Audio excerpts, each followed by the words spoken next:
this time.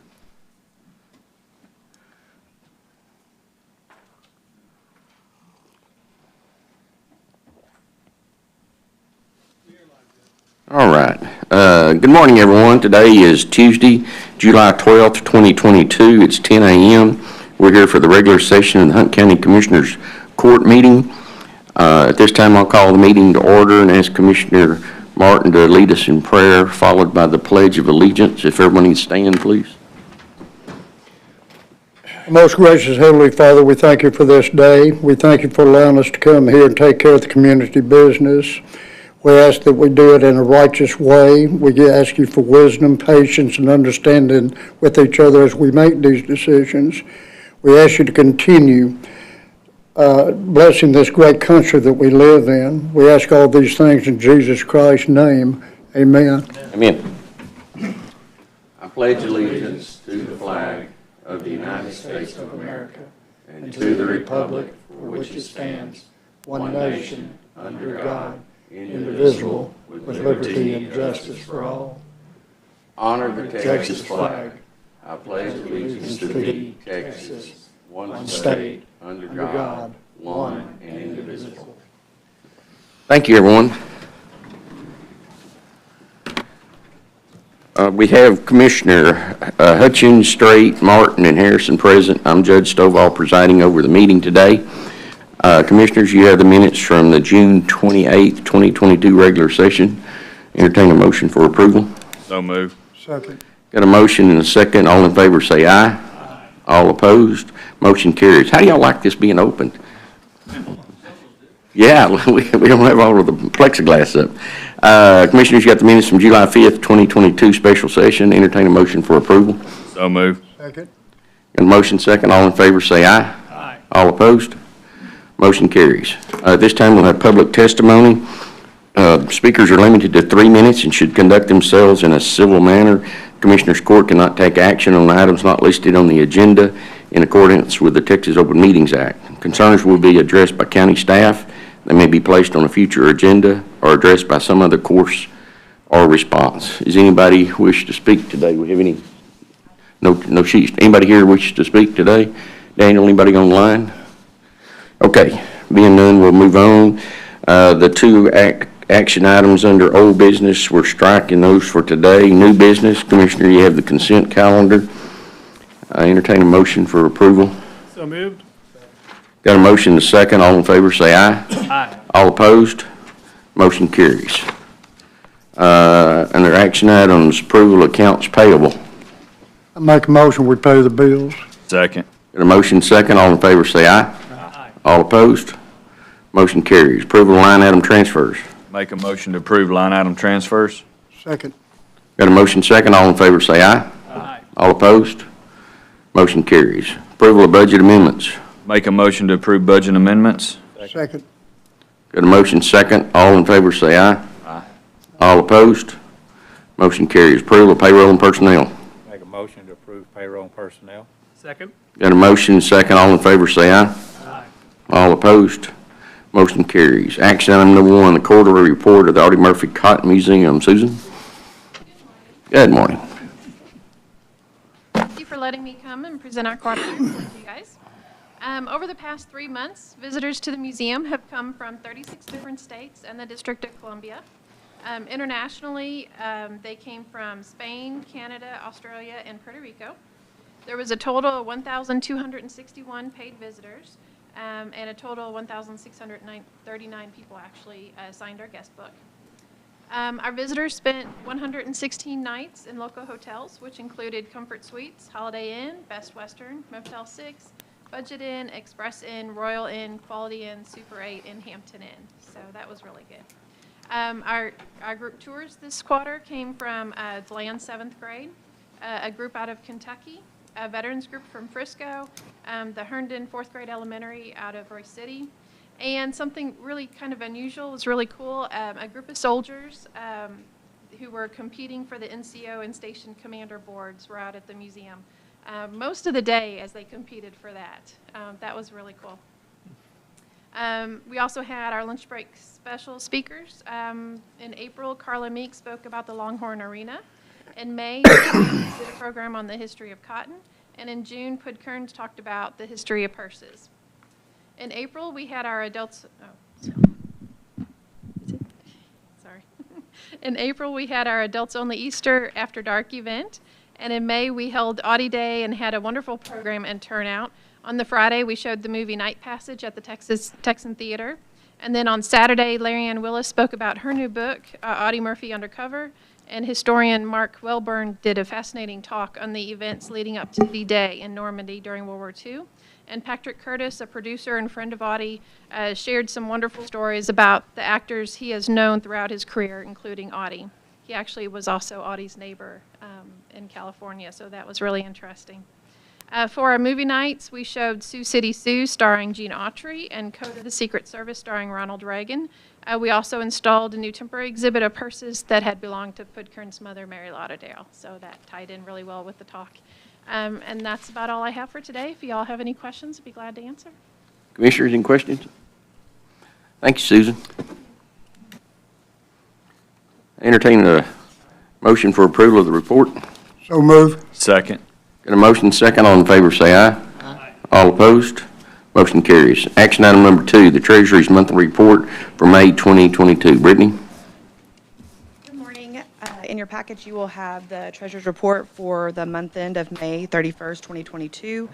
We have a month-end balance of $66,438,748.07, and that is cash on hands and invested funds. Does anybody have any questions? Commissioners? Being no questions, I'll entertain a motion for approval. So moved. Second. Got a motion second. All in favor say aye. Aye. All opposed? Motion carries. Action item 3, a resolution for participation in Texas Class Local Government Investment Pool. We have Karen Proctor with us. Yep. Yes, Commissioners and Judge, I met Karen through the County Treasurers Association and our Investment Academy with TAC. We got into some conversations about our ARPA funds and how we have them all in our depository at American National Bank. The banks currently are wanting their balances lower, and we were talking about pulling our ARPA funds into an investment pool. There was a concern about putting all of our eggs in one basket, and so we are entertaining using Class as a new product for the county. We currently invest in Logic, Techstar, and TexPool with a couple of CDs at Inwood, National Bank, and Commerce. So I'm going to let Karen talk to you about Class, and then the action item on there is just a resolution to participate if you so choose to move our monies there. And like I said, the beginning was just our ARPA funds, and then from then we can do as many accounts as we see fit. Okay, thank you. Thanks, Your Honor. Good morning. Thank you so much for letting me come You might want to turn your mic up just a little. letting me come by There and you go. visit. My name is Karen Proctor, and I'm with Texas Class. We are a local government investment pool. We've been around since 1996, and we work with over 900 Texas public entities across the state. The conversations that I had with Brittany, really, you already have 3 pools, but I wanted to give you a huge reason why Texas Class is different. And we're the only Texas local government investment pool that compounds and pays interest daily. All the other funds compound daily, but they don't pay you till the end of the month. We reinvest your earnings on a daily basis. So in this rising rate environment, you're going to start to see the benefit of compounding daily and reinvesting daily. And we're getting ready to have another Fed fund rate increase. More than likely, it's going to be another 75 basis points. So as of today, we're currently paying 1.58%. Our government fund is paying 1.16, and so over, before the end of the year, we're going to be potentially close to 3%. So you're just going to see those interest rates rising, and having that benefit of using Texas Class is going to definitely help you with your investments. I will say that we work with a lot of counties across the state of Texas. Some of the counties, Collin County, Denton County, Rockwall County, Tarrant County, Harris County. We work with a lot of lot of Van Zant County locally. I'm just trying to think of some in the area. We also work with the city of Greenville, and we work with Greenville ISD. So we're quite familiar. I live just down the road in Rockwall, and I have worked with Texas Class for the last 10 years. We've helped grow the fund from $2 billion to over $18 billion, and we've done an incredible job with the investment manager. It's called Public Trust Advisors. We're managing over $55 billion in assets under management for public entities. That is all we do, is manage public funds, either through the local government investment pool or through the investment advisory space. Did I hear mismanage? Oh, my goodness. So, Is that on? but some of the other things we provide that are different than the other pools that you're currently using, you have access to your statements the first business day of the month. You're not waiting you're not waiting multiple days for your statements. We have an incredible participant portal that we've updated for our participants, and so it's extremely easy to use. We just try to take the burden off of our participants, and we do our job, and that's to keep your money safe, liquid, and we provide a competitive rate. So I'm happy to answer any questions, because I could talk forever about what I do in Texas Class, but I just wanted to give you some information, and also I provided you with a list of our counties that we currently work with. It's the 2 pages. I know there's at least 4 to 5 other counties that we've added recently in the past 3 or 4 months, maybe 5 or 6. But we do work with a lot of counties, and I'm quite familiar with a lot of them, and the treasurers, and county clerks, and district clerks. Does the interest rate rise and fall daily as it changes, or is it only at the end of the month, or how does the rates work? It's a daily rate. Okay. So just based on what our portfolio managers are investing in, the activity in the fund itself, if we have a lot of money coming in on a particular day or a lot of money going out, then that will affect the rate. But I can tell you ever since the FOMC has said, let's start increasing the rates, all we've done is go up. So that's just what you're going to see going forward till the end of the year. I mean, obviously, no disclosure, or the disclosures, there's no guarantees, but it is a daily liquidity pool. Okay. So we don't have to wait till an anniversary date to get an interest No. increase or anything like that? No, you get it daily, and then also that's net of fees, and there's no additional charges, there's no minimum balance, there's no minimum deposit. It's your money. You have access to it 24/7. We have 2 options, like ACHs or wires, to do any kind of transfers in or transfers out. We just try to make everything really easy for our participants. Okay. Commissioners, you got any questions? Yes, I have. Basically, on logic, we're getting 1.6048. Here, we're getting 1.58773, actually. But I find this very interesting, that basically the difference being able to gain interest each day, that's going to allow us probably to earn more money, and you're saying that they're going up now as far as the rate. Another thing that intrigued me in reference to this, we were talking about the bank saying, hey, you need to cut down, and what better way than to have this and something like this. If I'm not mistaken, there's a person over in Denton that has to do with the county that's actually on this board, Yes. and they come highly recommended, basically. Yes, Who is Cindy that? Brown, she is now our chairwoman for the Board of Trustees at Texas Class. She's the treasurer for Denton County. We also have Monica Aris. She's over at Collin County. So we do have representation on our board from a few counties.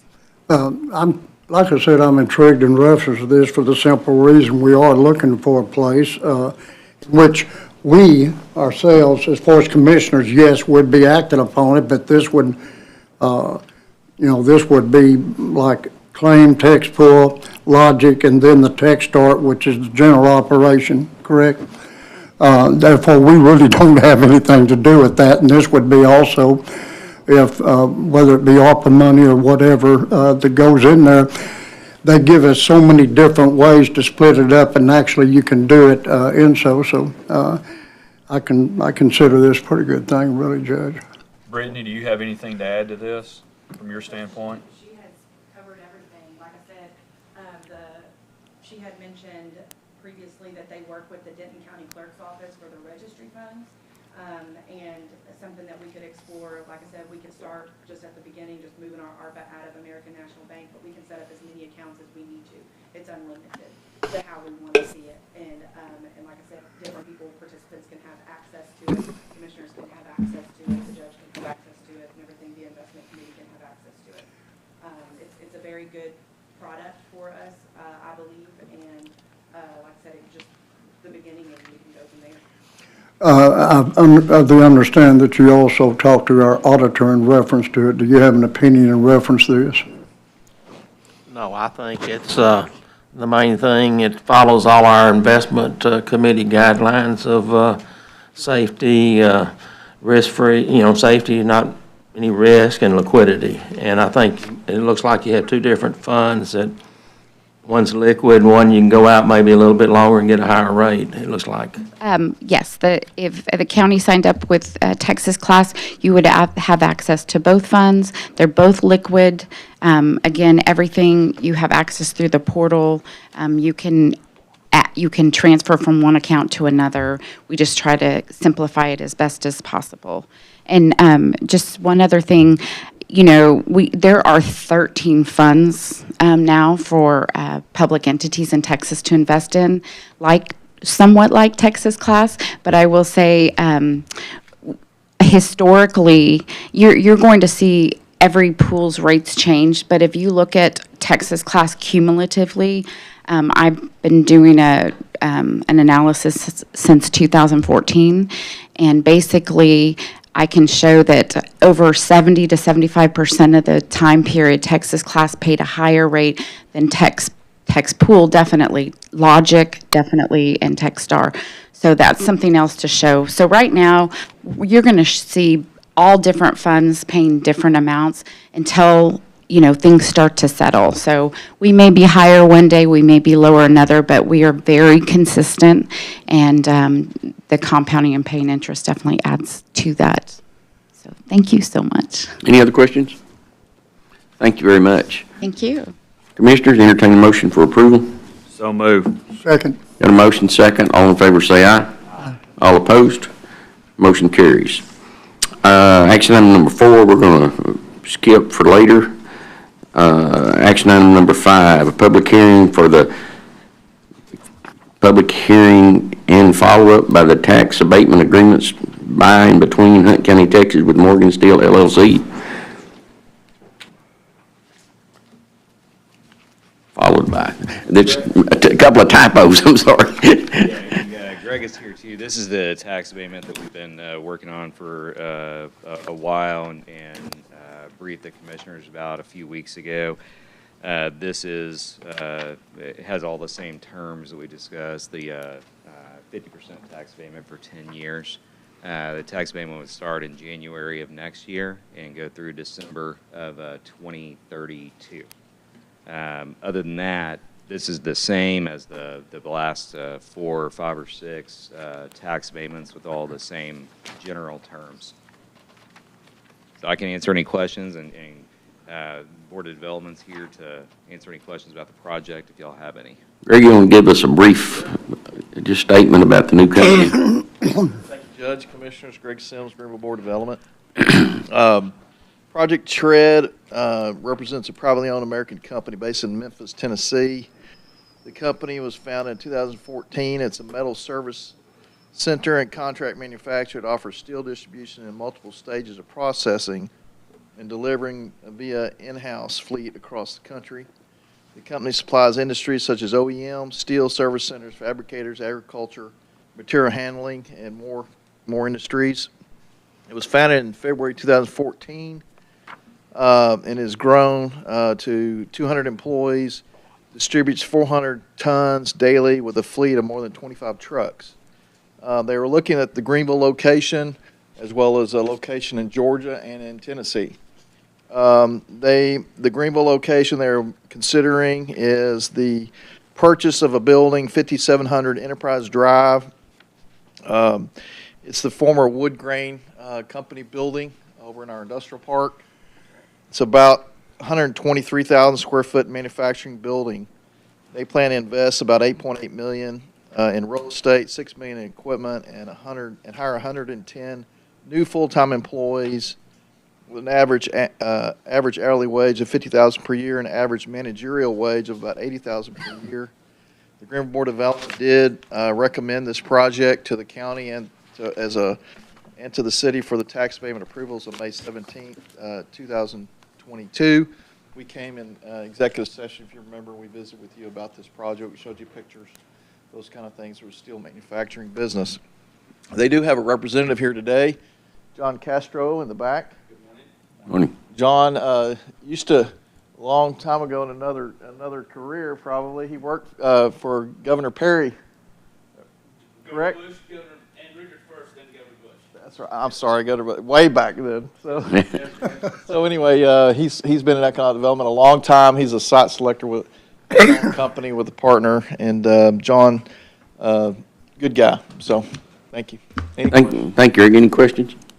I would like to thank the work that y'all do in bringing this. I know it's been a long road for y'all, and y'all been waiting for this to take place.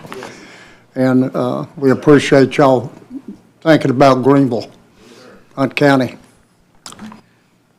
All right, Commissioners, entertain a motion for approval. So move. Second. And a motion second. All in favor, say aye. Aye. All opposed, motion carries. Action item number 6, upgrade of approximately 3,168 feet of County Road 2592 from rock to oil sand in Precinct 2. Make a motion to approve this upgrade on County Road 2592, and I believe it was done with capital improvement. Second. Got a motion second. All in favor, say aye. All opposed, motion carries. Action item number 7, the request to upgrade approximately 1,942 feet of County Road 4301 from dirt to rock and rock to oil sand in Precinct 4. Money is in escrow. Make a motion to approve this money as an escrow.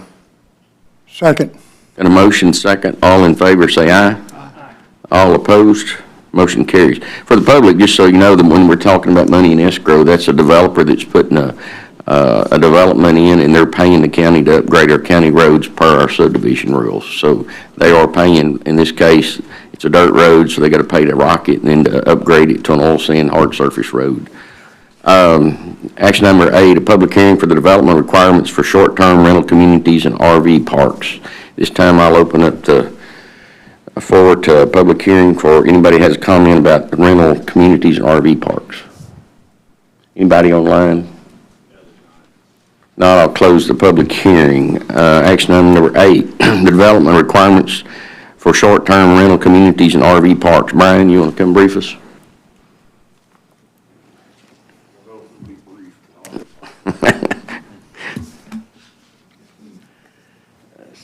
Hey guys, as y'all know, we are inundated just daily with people proposing RV parks, campgrounds, whatever else you can imagine that would be considered a short-term rental community, not necessarily something that's designed to live in, even though folks are living in them, but they're designed more for a week or a month stay. A lot of the proposals that I get are what I would consider substandard. They want to stick these things, they want to put 16 of them on an acre. They want to do little narrow roads. It would be a health and safety hazard for first responders, fire. If one of those things catches fire, I mean, it's going to rip through a whole block before you could get the volunteers there to put it out. We've got to have some regulations on them regarding spacing, regarding distance from the roads themselves, trash receptacles, septic, all that good stuff. I've provided you with a fairly short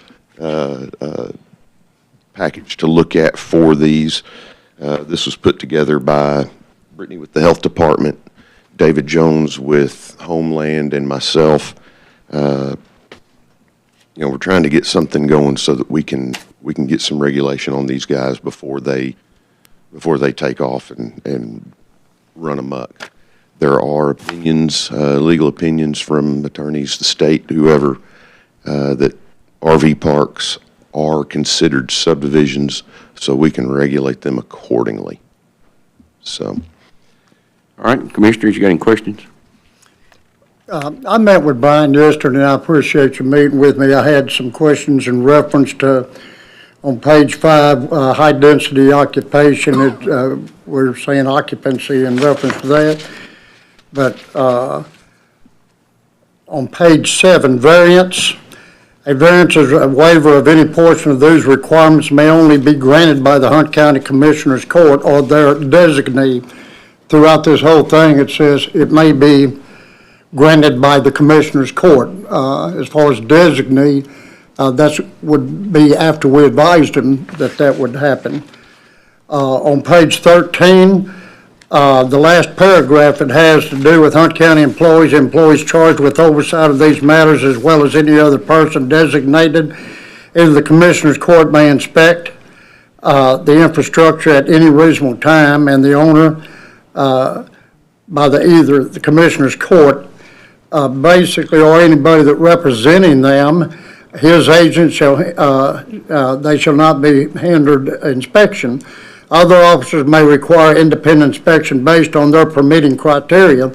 I feel like a commissioner of the precinct that the development is in may inspect at any time. I feel that should be the wording in reference to that. Otherwise, I think they did a fine job on it. But I believe, as being a commissioner, if I want to go out there and look at it and see if it meets the realms also, I believe I ought to be able to do so. And essentially what he's saying, guys, is the very last paragraph on page 13 speaks of who can go out and inspect these. He essentially is wanting the wording on there that says the Commissioners Court designee can go out and inspect, or the precinct commissioner themselves can go out and inspect. The court's going to act to appoint that committee anyway, which will be typically made up of you and Brittany and probably David or somebody, and an engineer and the commissioner from that precinct. Just like we do with our subdivision rule committee, the commissioner where that subdivision is always invited to that meeting for a subdivision in that. So we're going to operate it the same way. So the court's going to act on it to appoint the committee, and in it will be a variable person depending on where the property's going. If it's in your precinct, you'll be at the meetings and be in the inspections. If it's in precinct 1, Mark will be there. So I don't see any reason to change it. I think it's right. Daniel, you're the attorney. Is that, we covered okay to take care of his problem? Oh, yeah, we are. Okay. Thank you. Anything else? No. Brian, I appreciate y'all's hard work. I only got one comment. For us, it's a typical thing where we mentioned flag lots in several places. We probably ought to put in definitions what a flag lot is. Okay. I didn't see where we ever defined it. We do in our subdivision rules, but we don't have it in this one, and everybody doesn't know what a flag lot is, so. Probably be better to reference specifically to the subdivision regulations. Right, that'd be good too. Either way, we just need to cover ourselves, make sure everybody gets the definitions. Okay. Yeah. Okay. I'll, It may be any other, I may have missed some, so if we got any other definitions in there, you cover it with that, correct? Is that what you're saying? Well, at least that one, because the subdivision regulations are a multiple page. Talk about flag lots, yeah. But all the definitions may not overlap. Okay. We'll work with Daniel and get it to where we need that done. Certainly. Make sure that definition's clear. certainly. We'll make sure it's defined and, Commissioners, y'all see anything else when y'all reading it? I'd like to bring one thing up. In fact, we discussed this yesterday in reference to the term nuisance, page 5. There's not a definition of nuisance. Do we want that to be broad or what? Or do we need a definition? Here now, it is broad. And Yes. if there's not a definition, if you adopt that, let me come up to the mic so that people The way it's adopted, I mean, if you adopt it without putting a specific reference in there, then the order of priority for what judges look at to define that word means that they're going to have to look at what the general definition in Texas law is. And so without a definition like that, it's much more broad.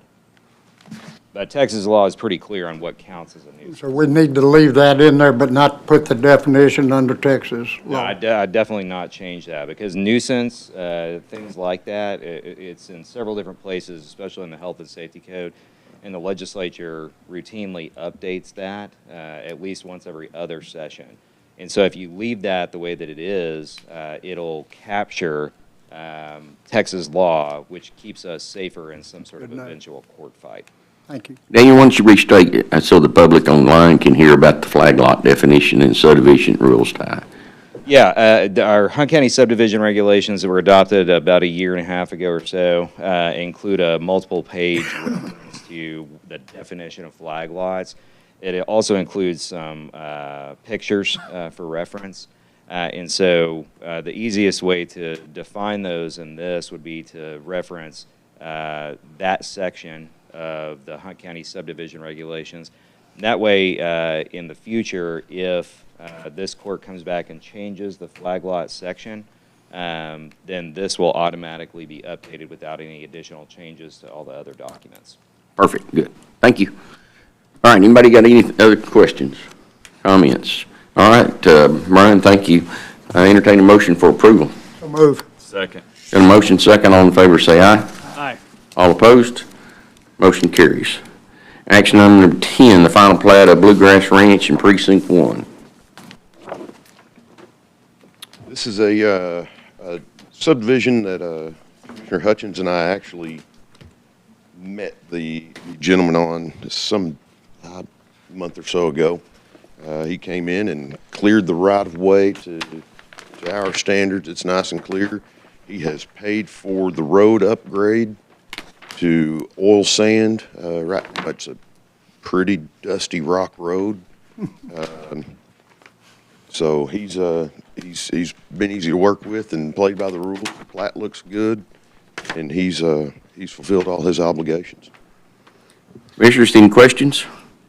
To clarify, Brian, the road is already a portion of it oil sand and another portion is Portion was oil sandish. resembling that, but he has paid to upgrade and widen as needed to meet with our subdivision regulations. Okay, perfect.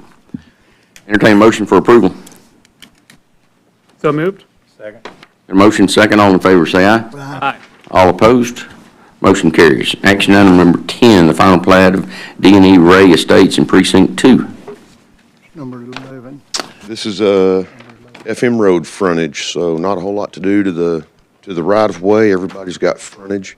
This is one of these situations where the family owns several tracts of land down there that are all contiguous, and this one looks okay, meets all the requirements. All right, Commissioners, any questions? Entertain a motion for approval. Make a motion to approve this final plat for D&E and Ray Estates. Second? Motion second, all in favor say aye. Aye. All opposed? Motion carries. Action item number 12, the final plat of Deer Estates in Precinct 3. Okay, guys, here's a fun one. This is an unrecorded subdivision that was done, who knows when, better than 20 years ago. It has a private road that services the subdivision with an active HOA, or actually in this case, it's an RMA. It's a Road Maintenance Association. They pay dues. They take care of the road. So what we've got here is we've got the developer proposing, and he's actually a lot owner. He's proposing to split his lot and add a couple of more lots on it. He's wanting a conditional approval so that he can begin the road upgrade and the road fixing. There's no cul-de-sac at the end. It's in poor condition, potholes and such. It goes through a low area that's owned by the SRA. So the developer has proposed to add these things and address these issues that we have, but he's just wanting to know that before he starts sticking a bunch of money into this road, that that the Commissioners Court's okay with everything. He's gone through, redone the RMA. He's included these 2 new lots in the articles, which I've also provided you with the plat. It's got the paperwork, and it is already recorded with the clerk to cover these new lots. All right, Commissioners, we've talked about this one in the subdivision committee and met with the developer a time or two, and this has been a difficult one, from the perspective of not setting the precedents of having to do it all the time. And I think what we've come up with, or what Spencer is suggesting, is a workable solution. He's going to upgrade the road. It's in fairly bad condition, got some pretty good sized potholes. The front of it, I think, floods at occasion. He's going to raise the road up and get it where they can get in and out even if it floods. And he's adding a cul-de-sac so that we can get emergency vehicles in and out without having to back them out or turn them around in the mud. So I think in this case, even though it doesn't meet our rules, I think approval will be appropriate because we're improving a situation that's not very good and making it probably as good as we're going to make it without somebody coming in and just totally redoing that road and building it to our specs, which is not going to happen. Right. And this is a private road. It is actually owned by the RMA. It's not easement situation where they've just got easement. They actually own this strip of land surrounding this road, and he is dedicating the right-of-way in front of these new lots and the cul-de-sac to this road. And they're active and they're paying their fees. They've got money. They probably don't pay enough to keep it up any better than what it is, but that's their choice. It's their road. It's been that way a long time. 20 years ago, whenever they started. I really feel like that it's probably, a good situation. Commissioner Martin, I guess it's in your precinct. What, you okay with it, or? Yes, sir, I am, and also, basically right at the front of it, there's a flood area zone, and they were gonna fix it also. But one thing that I can say, that all the people that there are in what I call a subdivision there, all of them agree upon this, so it's not like we have anybody to fight, and we're supposed to, in reference to variances, if it's good for the health and the public, and it would be doing this for that whole people that are involved in it. It helps them all, yeah.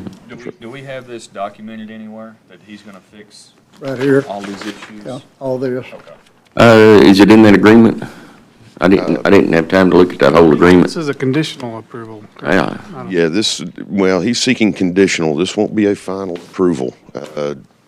This would be enough to give him the warm fuzzy so that he doesn't mind investing the money in the road. And it would, as soon as he gets that done, just as any final plat with a.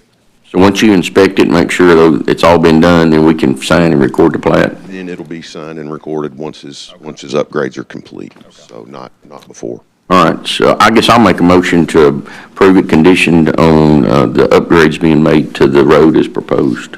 Second. I got a motion second. All in favor say aye. Aye. All opposed? Motion carries. Action item 13, the final plat of Rancho Estates in Precinct 3. This is down off of 2101. We've got some folks who are proposing to do 2.5 acres on this road. They have to upgrade the road. They've got to widen it. It's already a pretty good surface road, but they've got to widen this road by about 7 feet or so. It's fairly narrow. They've also got to clear their right-of-way. This is another one. They're concerned about a pretty healthy road upgrade and investing money in that without having some sort of a conditional approval. And this would be the same way. Once money was paid in escrow, once the right-of-way was cleared, then the plat could be signed and recorded, but not until then. This is just seeking conditional. All right, Commissioner Martin, it's your precinct. You got any questions? No, sir. I guess I'll entertain a motion to approve final plan of Rancho Estates condition on money being placed in escrow for the upgrades to the road. Second. Got a motion second. All in favor say aye. Aye. All opposed? Motion carries. Action item 14, the final plat of Bela Addition in Precinct 4. All right. This one's pretty easy, isn't it? Pretty simple, guys. There was a typo on the remainder track. It is not 250 feet wide, it's 275 feet wide. Right-of-way is clear and open, and it's, He brought the final plat in with the correction made I don't have the final plat yet. They'll have to bring it in and y'all can sign later with the correction on it. with the corrections on it, correct? All right. Steve, you going, No, sir. I'll entertain a motion for approval. So moved. Second. Motion second, all in favor say aye. Aye. All opposed? Motion carries. Action item number 15, the final plat of McCaslin Addition Precinct 4. This one's actually right down the road from the last one. Simple deal. Right-of-way's already cleared. Not any kind of road upgrade required, so it's kind of an oddity out in the, out in the county. Any questions, Commissioner? Entertain a motion for approval. So moved. Second. Got a motion second, all in favor say aye. Aye. All opposed? Motion carries. Action item number 16, the final plat of McKay Land Right, McKay Land Right, that's States in Precinct 4. States is a typo. This is just for Mulcahy land. Oh, okay. This one's right down the road from the other two. And the right-of-way is fine and open, and the road is up to snuff. All right, Sorry, this one's on FM Road.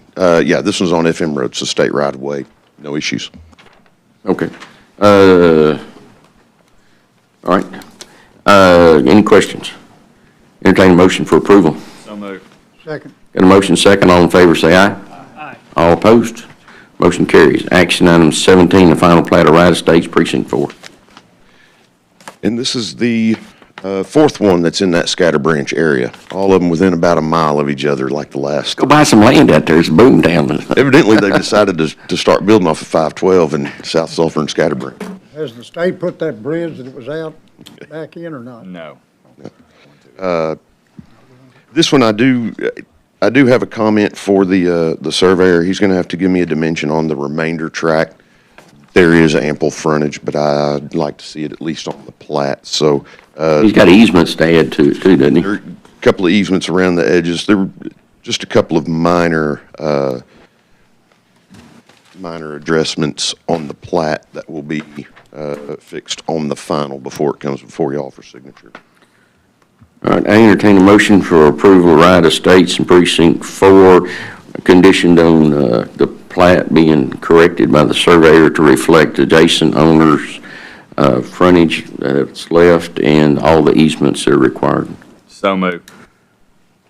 Second. Got a motion second, all in favor say aye. Aye. All opposed? Motion carries. Is there any questions online or comments? All right, if nothing else, let's, Commissioners, entertain a motion to go into executive session under items 1 through 4. So moved. Second. Got a motion second, all in favor say aye. Aye. All opposed? Being none, we'll go into executive session at, what time is it? 10:44. Thank y'all for being here today.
No, that's